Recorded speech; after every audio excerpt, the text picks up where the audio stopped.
So there are a few things that I would like to talk about. But number one is, merong nagpadala sa akin na naka-post ito sa, hanapin ko lang, sorry. Naka-post ito in another forum. Tapos basahin ko na lang sa inyo ha. So, ang sinasabi dito is, the AFP is loyal to the flag, not to Beijing, not to Sara. Okay. Dito ka talagang kailangan anuhin to, i-address natin to. Sabi dito, before anything else, let's correct the narrative being pushed by those who want chaos. Facts. There's no coup brewing, no secret plot, no shaking of the chain of command. What we're seeing is not military dissent, but military discipline. The AFP totally understands the moment we are in, and they know exactly where the danger lies. Number one, it's not 1986 anymore. Daw, sabi nila ha. Let me say it plainly, the active armed forces of the Philippines is not plotting a coup against President Bongbong Marcos. No one is taking leaves to rehearse a takeover. No one is hiding in a warehouse drafting a plan to storm Malacanang. That fiction belongs to another era. Dami pang sinabi. Number 6, na lang, final point. The truth is straightforward. The AFP is loyal to the flag and to the country. They are not scheming against the president. They are watching the shadow of China and the individuals willing to accommodate it. Nag-raise na naman sila ng panibagong boogeyman. The biggest danger is not Marcos Jr. The biggest danger is the revival of foreign-aligned policies disguised as political comeback. Halata na mayroon silang pinupuntirya, and ang puntirya nila dito ay si VP Inday Sara. And the AFP will make sure the Philippines never goes down that path again. Here's my point. Number one, the vice president is the successor when the president becomes incapacitated or is incapable of dispensing his functions as such. Whether these people like her or not, she is the constitutional successor. And when they call her or magpasa rin sila na Beijing aligned, disguised as political comeback, pwede ba? Their attempts to indicate na sila ay supposedly objective and supposedly loyal to the Constitution, to flag and country. Take note, they do not say Constitution, they say loyal to flag and country. Why are they trying to avoid the Constitution? They cannot, because the Constitution is ultimately the final law. The Constitution also says that the AFP is the protector of the people.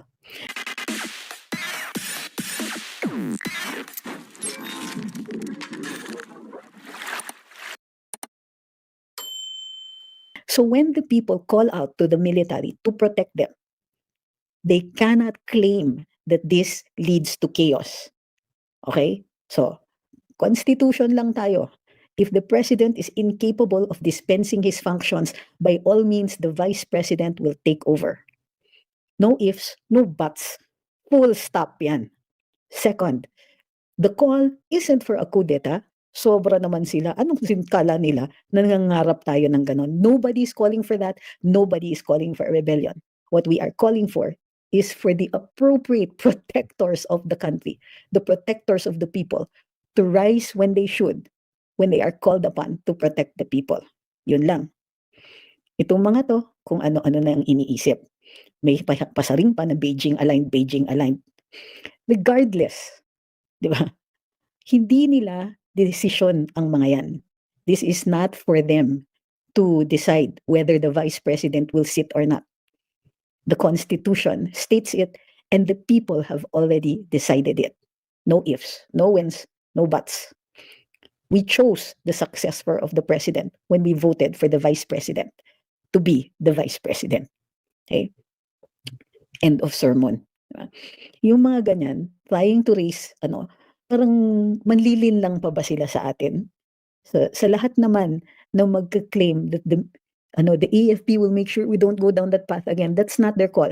Whatever path it is, they must guarantee the constitutional succession and they must guarantee the protection of the people. So, yung mga pumapasok na naman dito with nothing better to say except insults, halata na namin kayo. You have nothing to say and you have nothing to contribute to this conversation. And if you honestly think that you're still making a difference by coming here and trying to insult us, my middle finger goes out to you. Okay, Leonard? Okay. Next.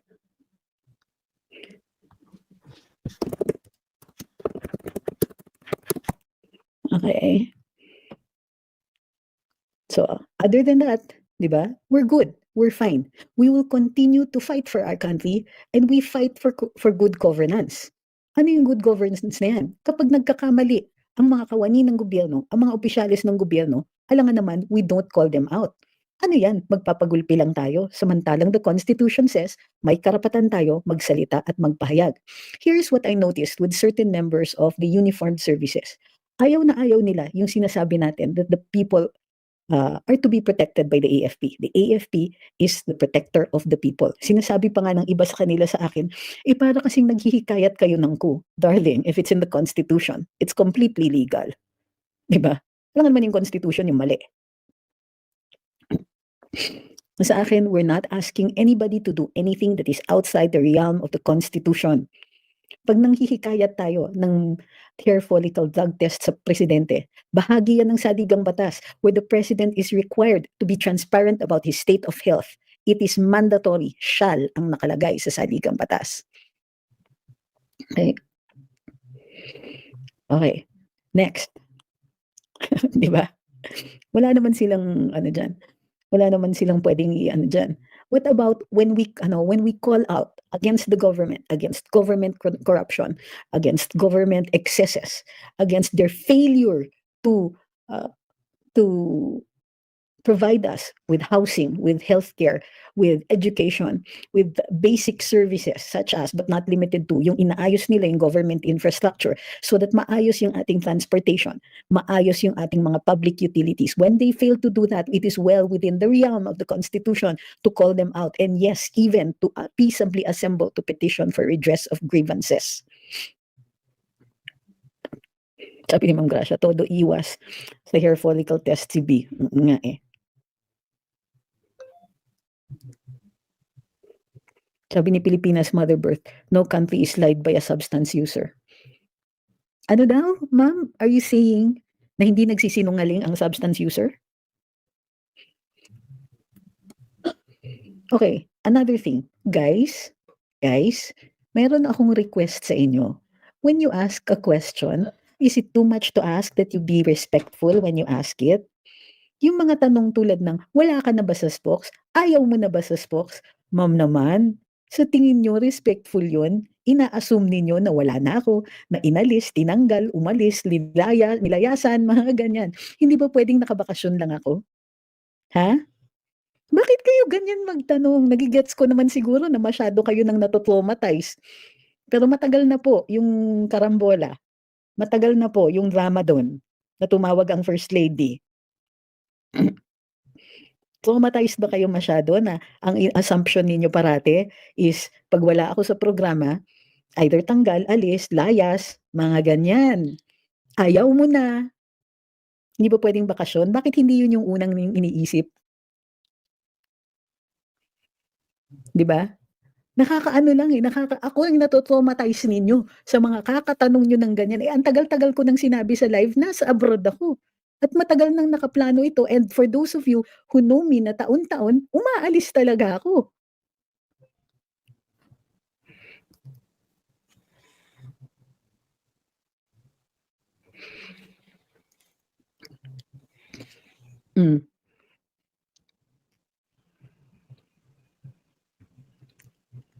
Is it possible mag-push yung ayan yung mga trauma questions ninyo.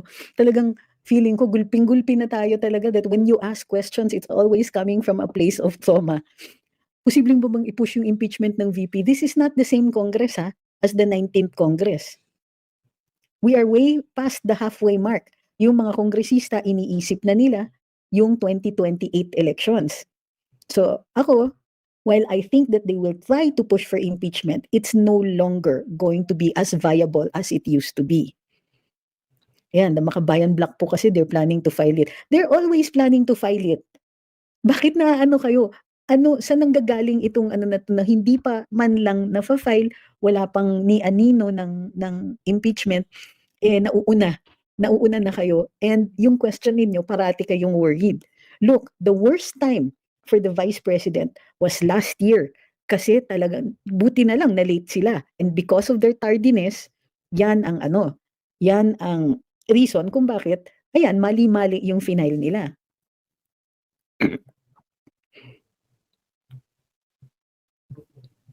Uy, nice. Si Thick Tiger is listening from their mushroom farm in Isabela. Nice. Proud Ilocano pero hindi magpapabudol sa adik na presidente. Okay. So, here's the thing.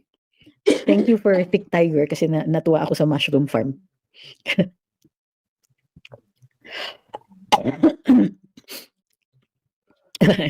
Kasi nagwo-worry na talaga ako sa inyo. Parating merong parati kayong, how do you call this? You're always asking about the next disaster.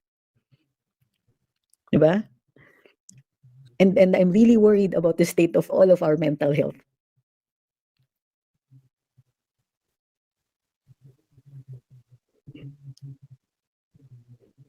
Sabi ni Kambal, let's be vigilant, let's fight through constitutionally right way, mag-ingay tayo, but be careful with words, they are really in panic. Correct.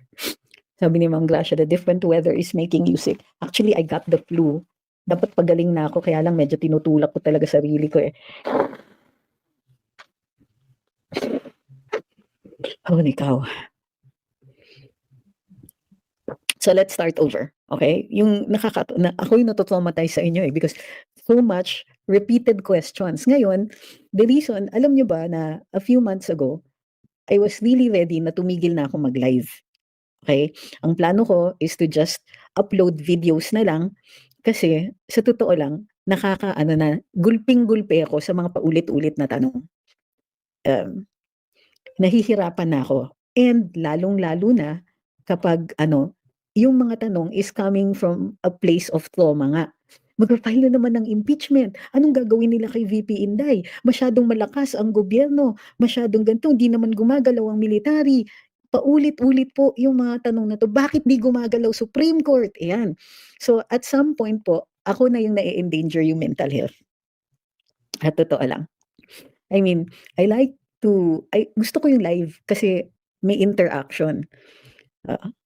Pero pagka and many of you kasi nanggagaling dun sa nega na part, napupunta kayo dito in the hopes na nakakalabanin ko yung naratiba ninyo. Pupunta kayo dito tapos sasabihin ninyo sa akin, masyadong malakas, wala nang pag-asa.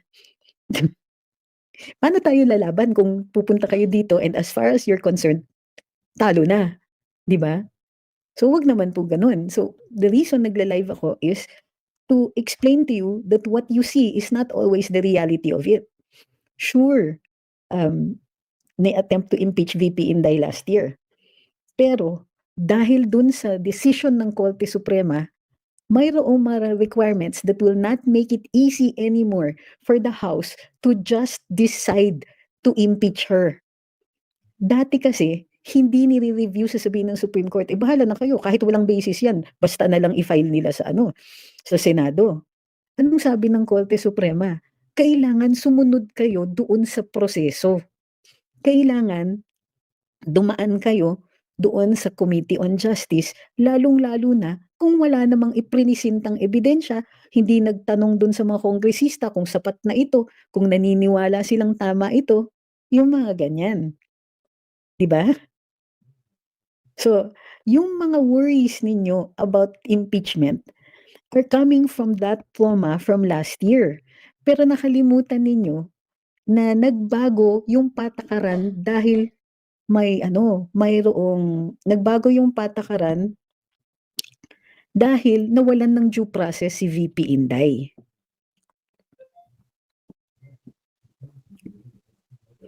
So, hindi ko naiintindihan kung bakit parang dahil takot kayo, pinipilit nyo kami na matakot din.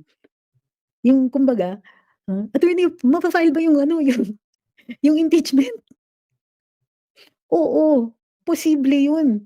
Pero unlike before, may requirement na ng due process. 'Di ba? Hindi na ito ang 19th Congress.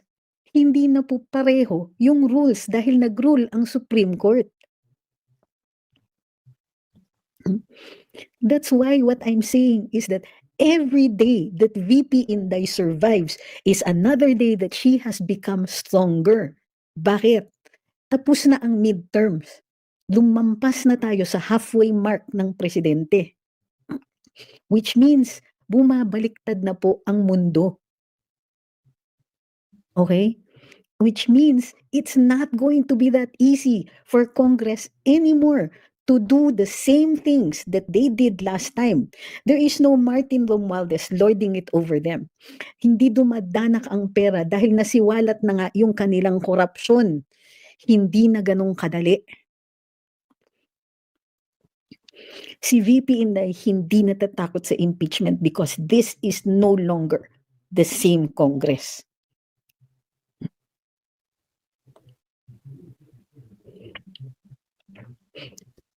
So, tandaan niyo po yan. And we can demand mo, hindi gaya ng mga kongresista no, nakala nila pwede nilang i-railroad dire-diretso, ni hindi nila ipinakita yung impeachment article sa mga kongresista para ito ay maanalisa, mapag-aralan at mayroon silang informed consent.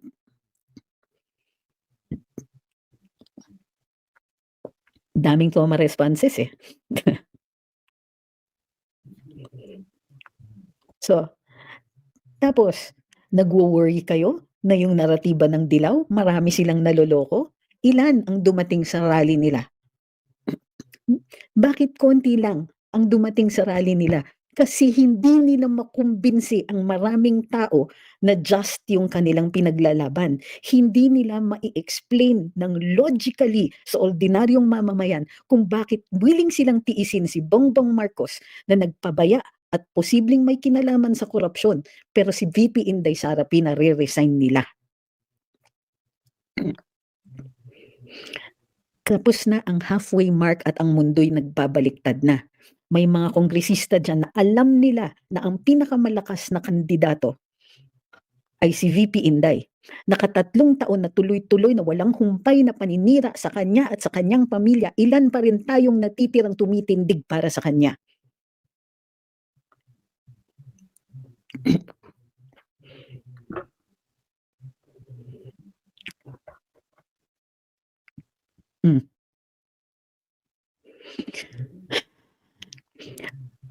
This is the last, nakakaano na eh. Kasi parang ang lumalabas, tayo yung magkakampi, pero ako pa yung china-challenge ninyo.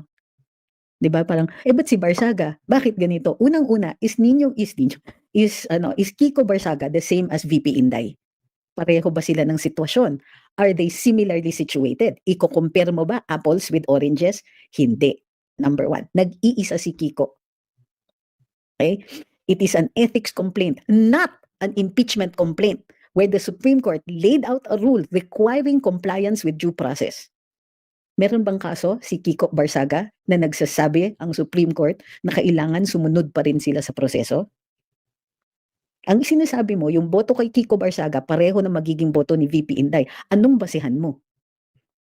Si VP Inday will have enormous influence on whether or not many of these congressmen are going to win for their re-election or for another position. If VP Inday is the strongest candidate for 2028, takot lang nila na balahurain si VP Inday.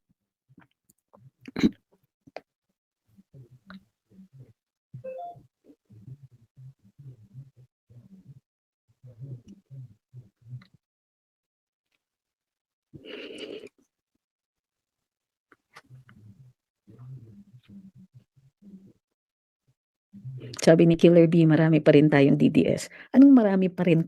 Kung may nalaga sa atin, konti lang yun. Sabi ni Au, binasi nila kasi yung dami nung September 21. Hindi naman lahat yung dilawan. Totoo yun, maraming DDS ang sumama sa rally nila.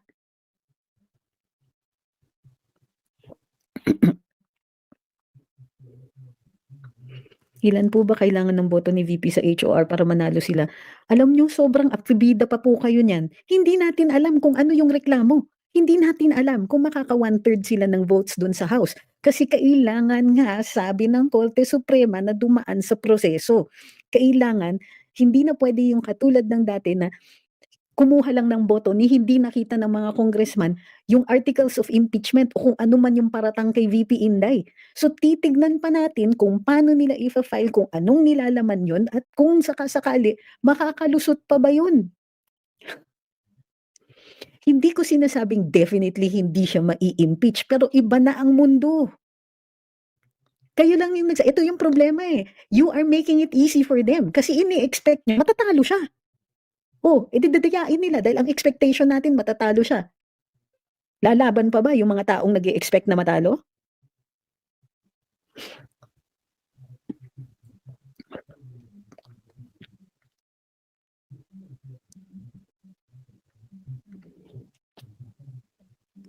Hindi ko gets talaga. Hindi ko gets why you are doing the job of the administration for them. Bakit ginagawa niyo yung PR nila para sa kanila? Bakit kayo tumutulong? 'Di ba? Bakit nag-e-expect kayo ng talo? Bakit nag-e-expect kayo ng talo sa impeachment? Bakit tinutulungan niyo yung admin to make them look scarier than they actually are?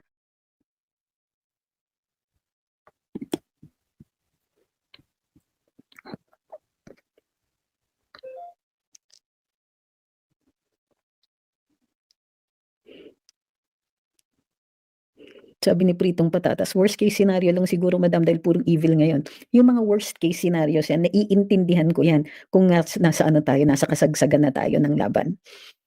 Pero wala pa eh. Inuuna ninyo yung takot eh.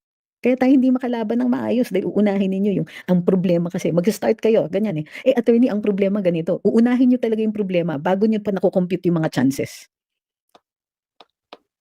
Kung nag-decide na kayo na talo, yun ang mangyayari.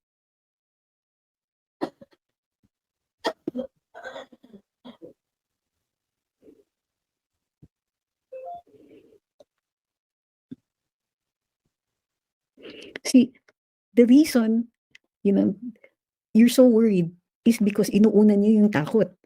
Isipin niyo lang, we're supposed to be supporting the Vice President. Kung sandamakmak na takot ang kanyang nililid, tingin mo makakalaban tayo ng maayos? How do you get to convince other voters to come out and vote for VP Inday kung kayo mismo wala kayong kumpiyansa?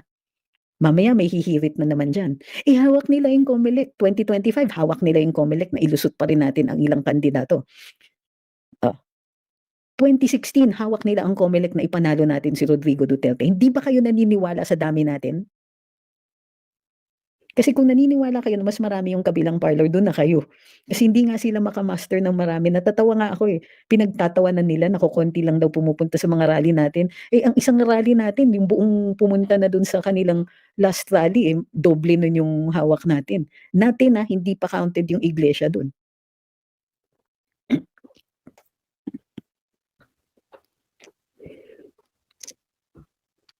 Di ba?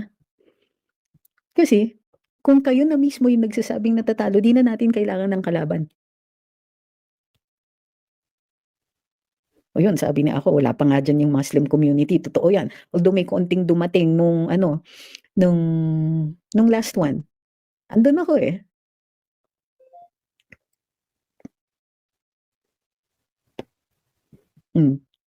Diba? Every so often, ganito talaga yung hinaharap ko pag nagla-live ako. So, kahit mag-file pa sila ng impeachment, it's not going to be the same. Diba? Hindi, nagsalita ang Korte Suprema, nag-require ng due process. They will not be able to railroad an impeachment complaint again. Magkakaroon yan ng mga debate. Magkakaroon yan ng requirement ng pagpipresenta ng ebidensya. And at the very least, hindi na nila pwedeng madaliin yung congressman at sabihin, pirma ka dito kahit di pa nila nababasa yung articles of impeachment.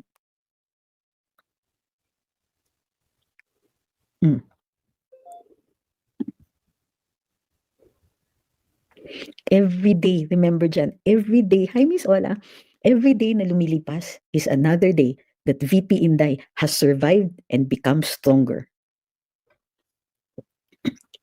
Diba? Every day na lumilipas, humihina yung kabila. Kasi palapit na sa 2028. At sino yung pinakasiga sa 2028? Hindi pa si VP Inday Sara? Hindi ba tayo? Sasabihin nyo na naman, dadayain lang nila, ganito, ganito. Yes, nag-attempt na sila mandaya sa atin. And sometimes nakakaumang sila ng konti.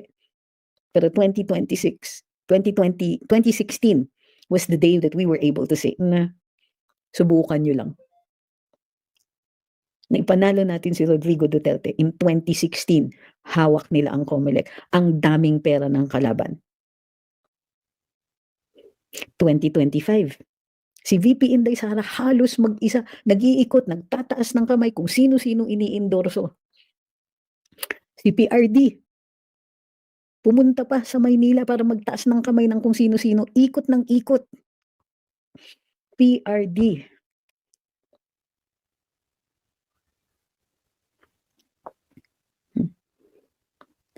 Ito kasi ang epekto ng isang Bongbong Marcos sa inyo. Yan talaga ang Marcos style. Mananakot. Magpapakitang gilas. Papakita nila may pera sila, may lakas, may dahas. Oh. Pero in the end, napaalis.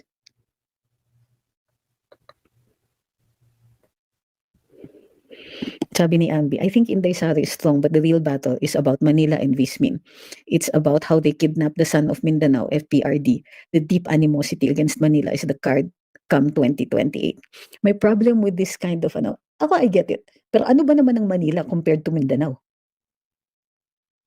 What is Manila? The city of Manila has 9 million votes. Hindi lahat yan para sa para sa Dilaw. Ilan ang panalo ni Rodrigo Duterte sa Metro Manila? Mataas siya doon.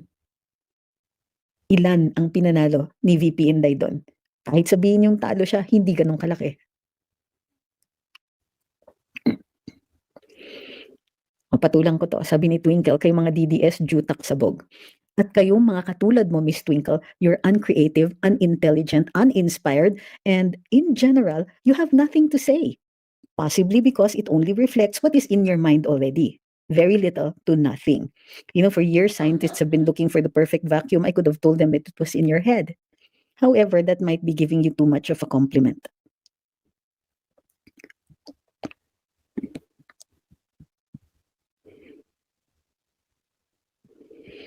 Yun, sabi ni Sante. And did you know na kaya sila nagtandem ni Sara para makuha ang boto ng Mindanao? Correct. Now, binasag natin yung Solid North. Tapos meron tayong Solid Mindanao. Don't get caught in these things. Sige, sabihin na natin na mababa si VP Inday sa Manila. Does that mean you get to alienate the rest of us? Nasa Metro Manila kami. In fact, the majority of the vloggers who have millions in following, we are in Metro Manila. Tama ba na i-alienate mo kami? They want you to fight us. They want you to get into a warrior mindset. But elections are not about fighting other Filipinos. It's about wooing their votes. Baka nakalimutan ninyo. Ang laban is in the communications. When they let off, pag naglalabas sila ng misinformation, yun ang laban. But elections are about getting votes, not fighting people. Di ba?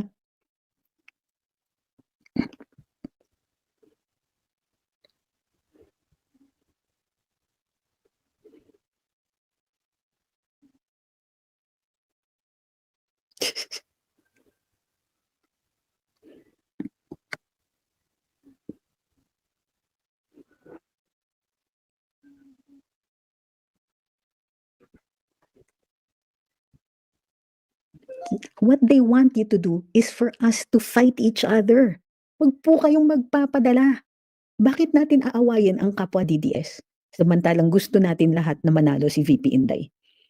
Kahit saan ang DDS, TDS yan.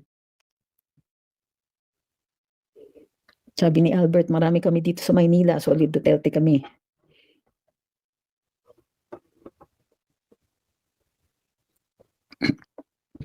Sabi ni Jeng, wag nating kalimutan paano natin na ipanalo si PRD at kung paanong si VP Inday ang may pinakamataas na boto sa lahat ng kandidato. Balikan natin ang ating lakas dati. Alam nyo, merong iba nga, Ma'am Jeng, sinasabi nila kasalanan ni VP na si BBM ay naging presidente. But the fact is, she gained even more. Kasi dati, wala dapat boboto kay VP Inday sa Solid North kung magkalaban sila ni BBM. Instead, nakuha niya yung boto ng Solid North. Naintindihan niyo yun? She actually won more votes. Dapat hindi siya technically, di naman siya taga doon. And yet, may mga solid Sara in Northern Luzon, in Central Luzon, and let's not forget the Tagalog region. Huwag niyong awayin yung mga boto ni Inday. Stand together.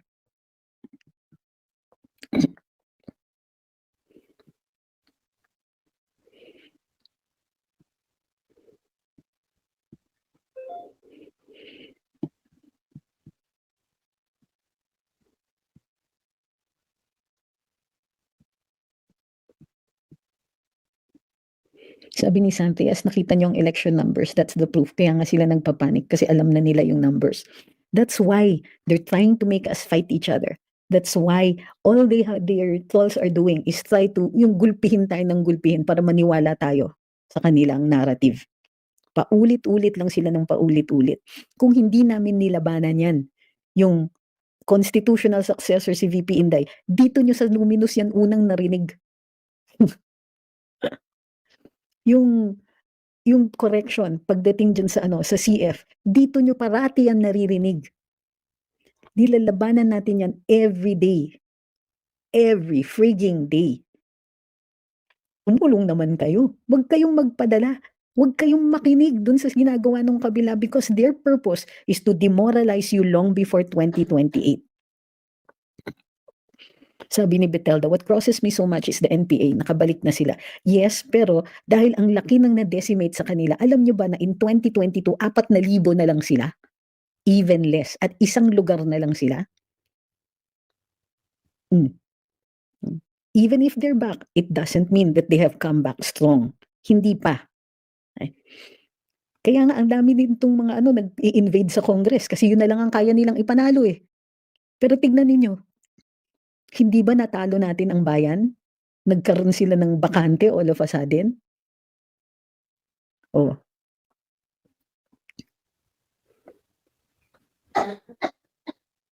Di ba? Sabi ni Rai, one time nag-comment ako sa isang pare, sabi niya dalawa sila ni Marcos at Sara may kasalanan dahil daw sa unity. Sabi ko sa kanya, paano yan? Katoliko si BBM, pari ka, di kasalanan mo din yan. I love it. Yung mga sinasagot niyo sila ng ganyan. Sabi ni Beautiful Connives, Bulacan is for Sara. Sabi ni Bill Ryan Rances, si Attorney Bill, sabi niya, wag natin pabalikin ang CPP, NPA at mga legal fronts nila. Correct.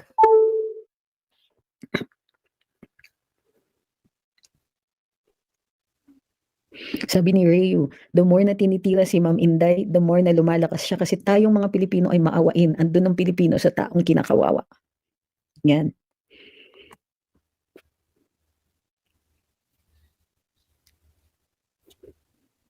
Maraming salamat dun sa mga gifters natin uli dito sa TikTok. Sabi ni ako lang to, Barm Region Solid, Duterte Legacy ni FPRD. Kaya nila gusto mawala ang VP dahil mawawala na sila sa government. Correct. Because kung ma-lockout na naman yung mga dilaw at yung mga pink, or yung mga irrational na pink, kung ma-lockout na naman sila sa gobyerno, hindi na sila makakabalik masyado ng matagal. Sabi ni Prito, posible nga may mga natira pa rin sa Sara voters sa North, hindi naman yan makabangag lahat. Huwag niyong kakalimutan, may tangay din si Amy, kaya nabasag ang Solid North. Sabi ni Niel, Luzon ako, solid DDS kami dito. Correct. Sabi ni Nave, Taytay Rizal is for Duterte, tahimik lang. Alam ko yan. Alam ko yan.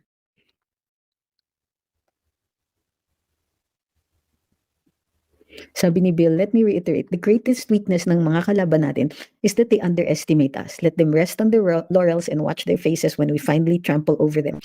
Tama po na tayong mga Pilipino ay kampi sa mga underdog o mga inaapi. Mga lahi tayo ng palaban. We will show them. Marinduque is solid, Sara, sabi ni Dong. Sabi ni Bethel Day, not sure if tama ang hunch ko. Deep inside, I blame the NPAs for PRD. Sila yung gigil na gigil kay PRD because of what happened to Joma. Kaya ang sama ng loob ko sa mga NPA. Actually, sila nga talaga yung nag-plot to bring him to the Hague. Sila po ang nag-file ng kaso along with Villanes and Alejano. So, tatlo yung complainants dyan. Namatay yung isa. The others were the Bayan Muna people. Yan, led by Attorney Conti and ang pangalan na yung dating sina Choi Colmenares. Tapos, ayun. So, naniniwala na, iintindihan ko naman yung galit ninyo. Sabi ni Ronald, Cebuano is for Duterte. Sabi ni Crisanto, Batangas, watak-watak, kung saan ang grasya, dun sila. Habi ni Dyson, congressmen undoubtedly pre-positioned themselves for 2028. We thank you, kay Butch. I'm very positive that the impeachment will not prosper, if there will be one.